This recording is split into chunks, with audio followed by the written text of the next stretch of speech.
Ну от, можливо, друзі, ви спитаєте мене: Сергію, а чого тобі не спиться о 4 ранку? Ну, а як же мені спати, коли ось, будь ласка, відвідувач під ніком Andrej Turantino пише, що Nikon D40 плюс об'єктив MC Mir 24N, діафрагма F2, фокус на відстань 35 мм, цитую, просто саме те, щоб малювати фото.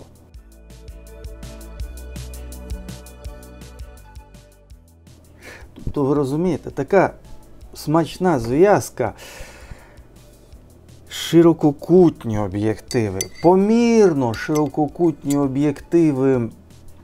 Це все така розкіш насправді, а якщо вони ще й творчі, це така ляля, така цяця, я просто не витримав. Ну, спершу зізнаюся, я забив його в пошук на знаному торгівельному майданчику, щоб подивитися, як багато оцих об'єктивів Mir 24N. Ви розумієте, яка ситуація? До повномасштабної війни у нас на фотобарахолках був неймовірно широкий вибір всього. Взагалі всього. Тих самих крихітних олімпусів PL, PM, PEN. Дуже вдатних для фотозйомки, в тому числі для портретної фотозйомки. Про пейзажі не скажу, але в принципі для більшості сюжетів, для стріт-фото, фотоапарати, які вміщуються в долоньку розміром в 4 сірникові коробочки. А зараз їх немає. Їх практично немає. І не тому, що за якісь нещасні 3 роки вони раптом зникли. Вони не могли зникнути у всьому світі. Вони зникли у нас, тому що дуже багато втрачено людьми в зв'язку з переїздами, з бідою, з горем. Так от я хочу сказати, що наш ринок товарів на фотобарахолках дуже сильно збіднів. Показує мені, ми знайшли 7 оголошень. Аж 7 оголошень на всю Україну. Перший перекуп продаємо. Там у нього і Мир такий, Геліос, Юпітер. Гарний набір. Ну, от такий, що взяв і фотографуй. Це сам об'єктив. Я бачу, що лінза в гарному стані. Захисний фільтр в наборі. Жовтий фільтр в наборі. Гумова бленда в наборі. Обидві кришки в наборі. Ну, чудово. Прекрасний об'єктив. В гарному стані. Як ото для дітей маленьких буває набір, коли ти з родбудиночку їх береш, там, значить, набір входить і простирадло, і пелюшки, і шапочка. І от до фотоапарату теж такий набір. Продам в Києві, ширококутник, виробництва заводу Арсенал з байонетом Nikon, стан чудовий, лінзи чисті, хід плавний.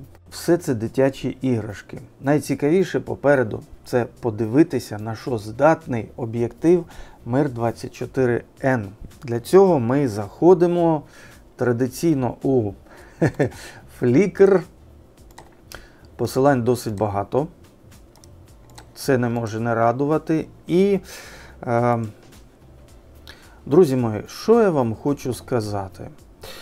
Досить часто, коли ти заходиш на якийсь майданчик, подивитися, на що здатні об'єктиви, то, як правило, знімки любительські, гірші любительських, початківці ще гірше. Але тут я розкриваю Flickr і одразу бачу чудові знімки, на які хочеться дивитися. Вони смачні, вони добрі, вони соковиті.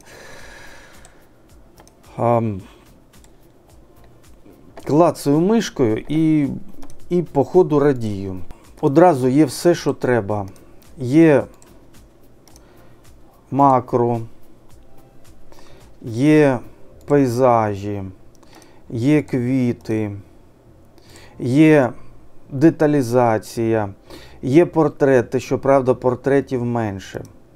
З портретами, ну взагалі з портретами не густо, тому що портрет треба вміти фотографувати.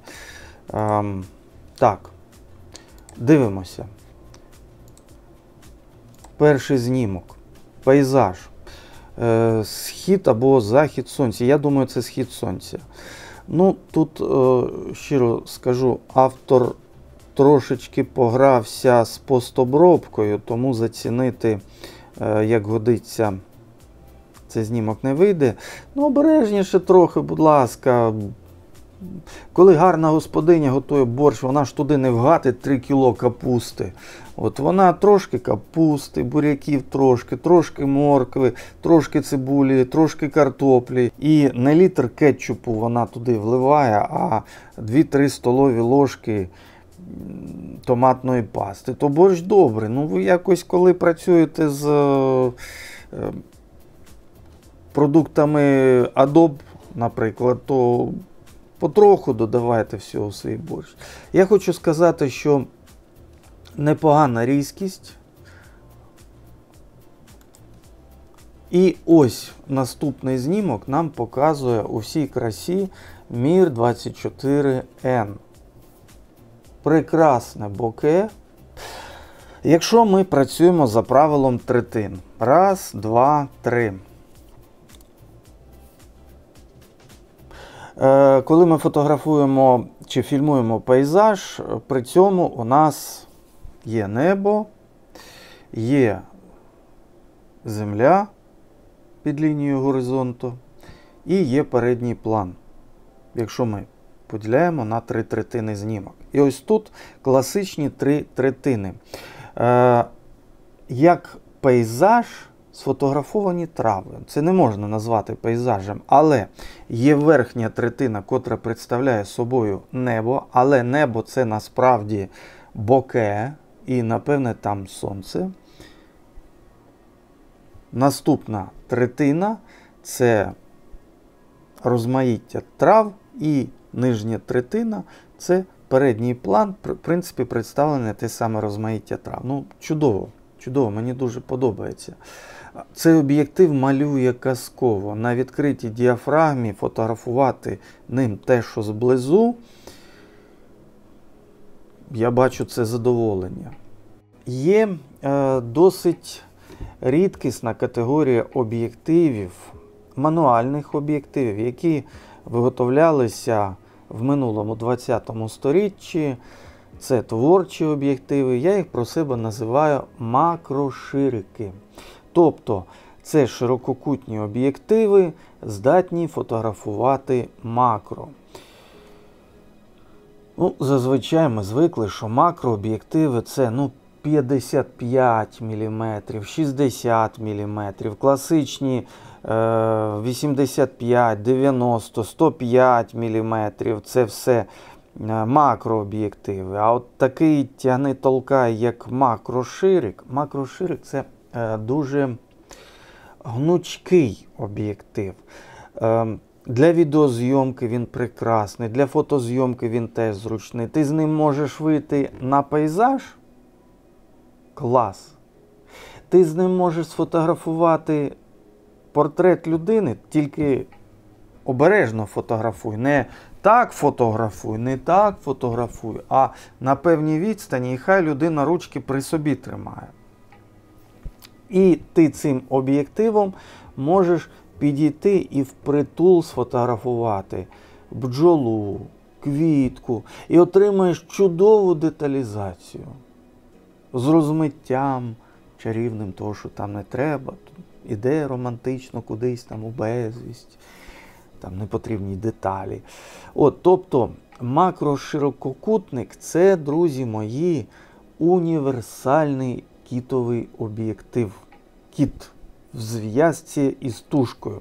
В принципі, макрооб'єктивом, якщо ми згодні позумувати ногами, так от макрооб'єктивом ми можемо замінити дуже багато що. Ми можемо навіть відкласти зум, об'єктив, зручний зум-об'єктив і взяти з собою макроширик. Просто підзумуємо трошки ногами. А так він вдатний для всього. І це зручно, це легко. Ми одразу отримуємо світлосилу високу, невеличку глибину різкості. І все це не за всі гроші світу. Порахуємо, скільки коштує світлосильний зум і скільки коштує у порівнянні з ним той самий Mir 24 або Vivitar 28 2.0 або ще дешевший 2.8. Так, і от ми спостерігаємо прекрасну деталізацію там, де попрацював макроширик. Все тут є. Дуже гарний малюнок. Пейзаж. Ми бачимо, що звузили діафрагму на цьому пейзажі, тому що малюсіньке джерело світла, яке блимає десь там внизу, воно у нас голочками. Знімок видно, що він не опрацьований в Lightroom, наприклад. Тобто одразу дуже непоганий малюнок і кольорову передачу дає цей об'єктив. Так, я знаю, я розумію, що равка, якщо ми її виймаємо, наприклад, та й JPEG, вони насправді є набором символів, які не дають жодних кольорів, але чомусь постійно в житті стикаюся з таким ефектом, що коли ти береш один об'єктив на тушку фотоапарату, то в тушці якісь погані кольори і погано якось опрацьовується цей знімок на комп'ютері. А береш, наприклад, Nikon 35 1.8DX, знімки тягнуться настільки пластично, дають такі чудові кольори. Тобто, я все розумію, цифра, набори символів, немає колористики. Є, діти мої, є, все є. Як це працює, я не знаю, але це факт. Mir 24 дозволяє прекрасно працювати з передачею кольорів. Наступний знімок Canon 5D. Canon це взагалі про кольори. І той самий Mir 24, от ми з вами бачимо, чарівна передача кольорів, чарівна, коштовна деталізація. Все тут є. Гарно малює об'єктив. І нарешті ми бачимо портрет Mir 24 80-х років. Знімок зроблений в Буенос-Айресі. Портрет. Хто мені скаже, що це поганий портрет на Mir 24, хай кине в себе кращим об'єктивом. З деталізацією, давайте наблизимо, не дуже наближається, а ми так наблизимо. З деталізацією все гаразд.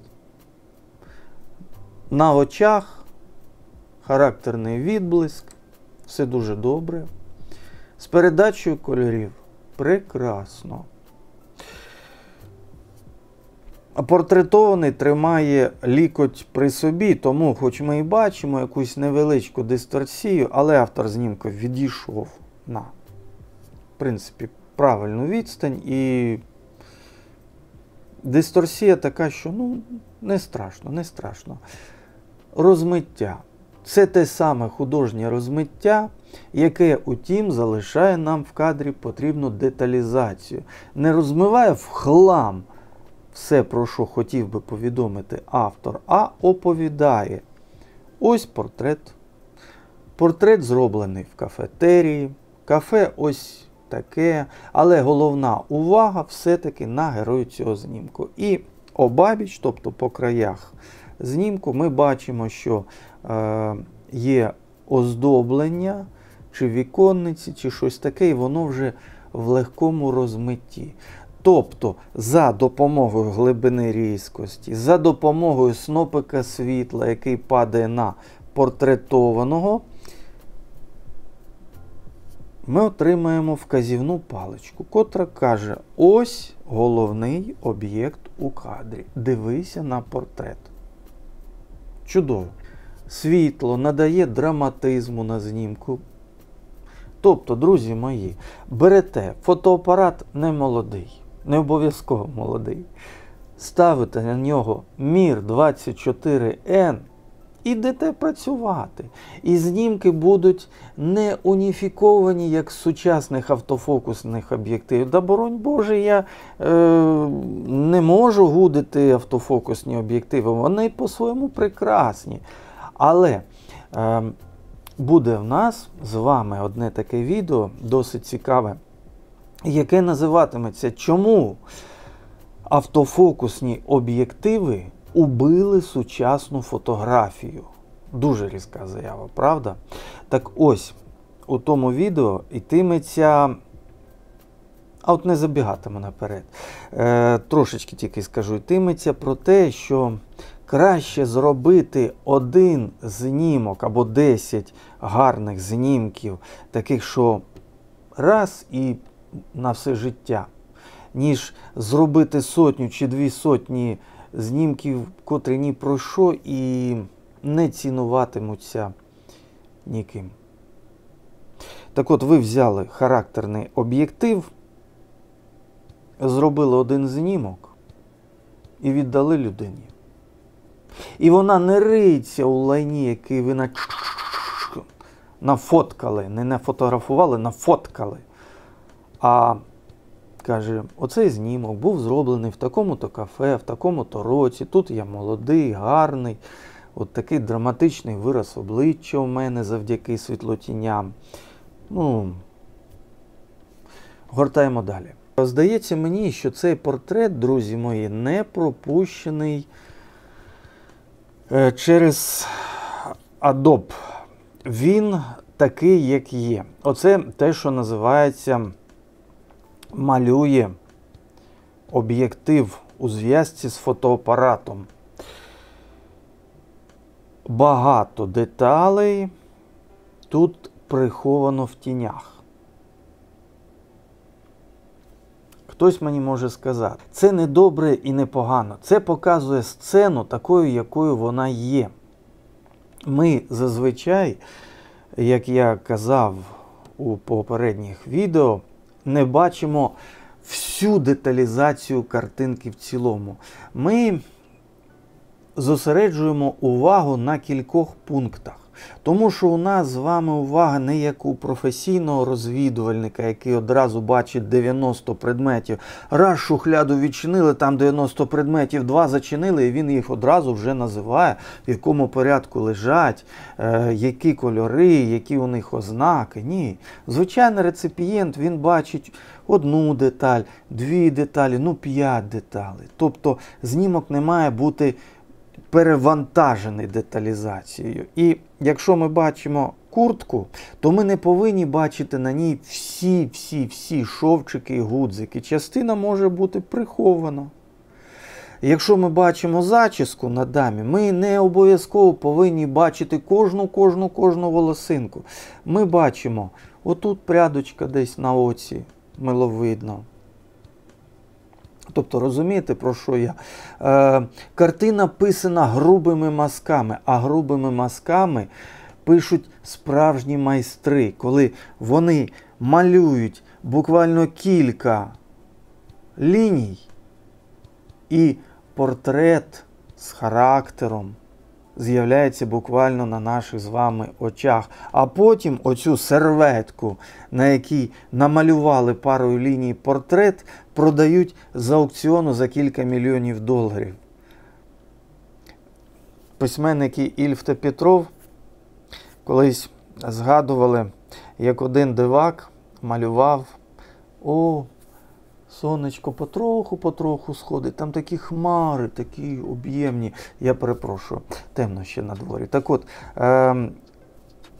у 12 стільцях згадувався один дивак, який малював картину неймовірної деталізації. Він розбив картину на багато-багато маленьких квадратиків, по-нашому пікселів, і вимальовував кожен квадратик на особицю. Це він корову малював. Деталізовано. Його висміювали. Правильно висміювали. Ми з вами розуміємо, чому його висміювали. І от в даному випадку ми бачимо ось цю картину, намальовану кількома грубими мазками. І у цьому допоміг об'єктив Мір-24Н. Бачимо, на що звертає увагу людина. Перше, на очі. Друге, це жінка, вона має бути привабливою, сексуальною. Значить, губи. Наступне, деталь, яка привертає увагу до цієї жінки, це криваво такий, темний, такий, як темне вино, винище, шарф. Кашне таке. Перегукується із червоним шарфом, що? Червона скатертиночка. Дивіться, йде градація червоного губи. З червоних губів перебігає увага на червоний шарф. З червоного шарфу увага перебігає на скатертину. Ну і там ще червоний тостер, чи що там таке стоїть, неважливо, скатертину. Тобто ми бачимо певну таку градацію. І деталізація там на фокусі, в глибині різкості, чудова. Все, що не треба, розмите. Розмите як? Знову-таки показує нам атмосферу. Не миє фон в хлам, що людина, наче муха, зависла у смолі якійсь, отак от, і невідомо, де вона знаходиться, де перебуває, що робить. Тут видно, що дівчина, оця молода дама, леді, знаходиться в кафе. Чарівна атмосфера, чарівна дівчина. І далі автор грається. Грається, по-перше, зі склом, оскільки скло мальовничо здатне викривляти простір. І от друге око цієї дівчини дивиться на нас крізь скло, наче здалеку звідкись, як мрія. Який цікавий ефект. Одне око дивиться отак, а друге око дивиться, та я ж здалеку дивлюсь на тебе. Така багатовимірність, правда? Чому ти, Сергію, причепився до ширококутних та помірно ширококутних об'єктивів, спитаєте ви? Ну, я їх люблю. А за що ти їх так любиш? За що ти їх так поважаєш?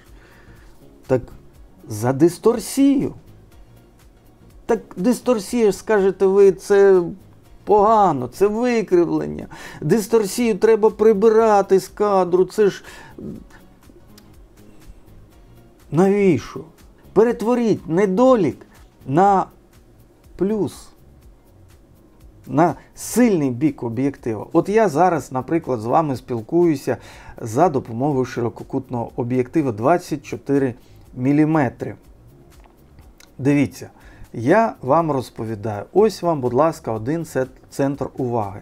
Тепер я хочу привернути вашу увагу до своєї чашки. Що я роблю?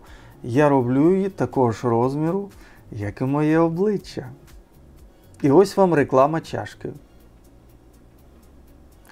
Чим поганий ширококутний об'єктив? Та це блискучі, багатофункціональна штукенція. Ви ще не зрозуміли, чому ширококутники можуть коштувати дорожче, ніж ваш улюблений полтинник? І ось тут кадр в динаміці. Тобто модель не просто зависла, як муха в смолі, а модель в динаміці, вона пропонує свій келих глядачу. Тобто вона наче і статична, і наче в русі. Прекрасно. В даному разі ширококутний об'єктив дозволяє нам заморозити рух і продовжити його в нашій уяві. Адже на це натякає динаміка кадру. прекрасний об'єктив, чудово малює, ніжно розмиває. Ну, щоб ви розуміли, 35 мм взагалі вважається універсальною фокусною відстанню, наприклад, для відеозйомки.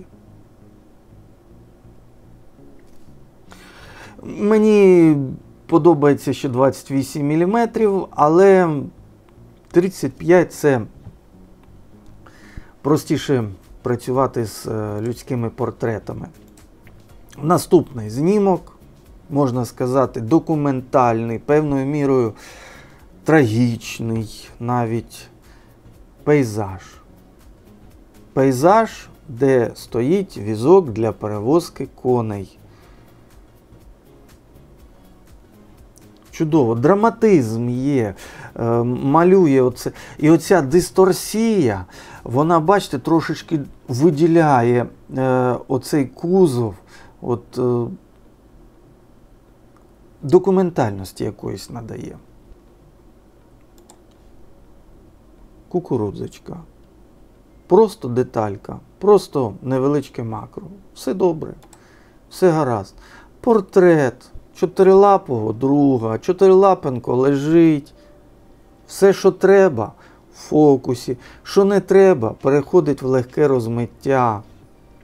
Хто каже, що портрети не можна фотографувати на ширококутні об'єктиви, я не знаю. О Боже. В принципі, можна і груповий портрет сфотографувати. Він дещо статичненький, але когось вони мені нагадують. От що означає ширококутний об'єктив або помірний ширик, як у випадку з MC Mir 24N. Це означає стріт-фото. Стріт-фото надзвичайно зручно опрацьовувати з ширококутним об'єктивом. Ти трошечки звузив діафрагму, аби те, що треба, було в кадрі. І ходиш і фотографуєш від стегна. Широкий кут дозволяє. Прекрасно. Ще один портрет. Портрет з характером. Документальний портрет. Ви знаєте, цей об'єктив прекрасний для документалістики. І от не кажіть мені, будь ласка, що мануальний об'єктив невдатний, незручний для швидкого фокусування. Це буде абсолютна неправда. Я на мікро собі поставив Industar 69. Теж широкий кут. Не було промахів на ньому. Не було. Я просто ставлю середню діафрагму 5,6 і він працює у мене без промахів. Мені не треба оце фокусуватися, оце жу-жу-жу. Раз, я приблизно бачу, яка відстань і яка потрібна глибина різкості. Раз, раз, раз, раз. І знімки надзвичайно швидко робляться. Прекрасно. Прекрасний об'єктив, ширококутний для стріту. О, бідолаха. Ще мені подобається радикальний світлотіньовий малюнок. Радикальний світлотіньовий малюнок чітко розставляє акценти між центром уваги і тим, що нам не потрібно. Тобто, центр уваги може бути освітлений, а те, що нам не потрібно, одразу кардинально ховається в тінях. На зв'язці Olympus PL1 об'єктив Industar 6.9 забезпечує такий ефект. Але це об'єктив від дальномірки, його не поставиш на full frame. MC Mir 24N поставиш на фотоапарат з великою матрицею і досягнеш потрібних ефектів. В центрі уваги освітлене, решта іде собі в тінь. Супер. Грубий світлотіньовий малюнок надзвичайно промовистий. Ось ще стріт. І ще раз про грубий світлотіньовий малюнок. Щоб ні в кого не виникало зауважень. Це надзвичайно потрібний інструмент для фотографа, для оператора відео. Дехто каже, жорстке світло. Не обов'язково світло має бути жорстким. Але радикальний, кардинальний перехід від світла до тіней – це та сама вказівна паличка, яка є потужним творчим інструментом. Це та сама вказівна паличка, яка дозволяє нам виділити головне, і цього достатньо. Навіть ось тут макро. Але ми бачимо оцей грубий світлотіньовий малюнок. І завдяки цьому малюнку ми відчуваємо об'єм на шкарпетках в'язаних. Ми, наче мацаємо їх поглядом. Грубу в'язку оцю бачимо, відчуваємо. Ще стріт. Прекрасно. Прекрасно. Просто став біля цікавого об'єкту і чекаєш, доки повз нього ходитимуть люди. І тихенько собі від стегна робиш знімок за знімком, знімок за знімком. Якийсь із знімків здасться тобі вдалим. Така собі фотополювання. Ще раз про світлотіньовий малюнок. Чудово. Я підозрюю, що цей об'єктив Mir 24N дуже гарно працюватиме не тільки на дзеркальних камерах, а от на беззеркалках він себе проявить дуже гарно. Словом, друзі мої, всебічно раджу вам по можливості, якщо вдасться, надбати собі такого чудового об'єктива, як Mir MC. MC – це просвітлення 24N, який дає чудовий малюнок на відкритій діафрагмі, де з круглими такими файними бокешечками, боке завжди трошечки різне. З ним можна працювати як на кропі, так і на фулфрейм. Я раджу цей об'єктив творчий, гострий, надзвичайно приємний усім і кожному. Ну а зараз радий був з вами зустрітися. День починається. Зичу всім добра, миру і міцного здоров'я.